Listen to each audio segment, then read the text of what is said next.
In this tutorial, I'll show you how to make a quiz in Notion. Whether you're creating a study quiz, training material, or a fun challenge, you can build it easily using a database or a template. Let's get started. Open your Notion workspace and create a new page by clicking New Page in the sidebar. Give your page a title that matches your quiz topic. If you want a quicker setup, click Templates in the left sidebar and search for a quiz or study template. If you find one you like, click Get Template or Duplicate to add it to your workspace. If you're creating your own quiz, type Toggle to create a toggle block. Type your question as the toggle heading, then place the answer inside the expanded section. Repeat this for each question to create a clean and interactive quiz.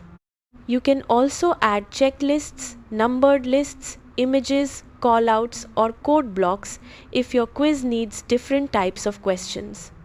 Once you've finished adding your questions and answers, review the page and make any final edits. You can keep the quiz for personal study or share the page with others for practice. That's how to make a quiz in Notion. Thanks for watching.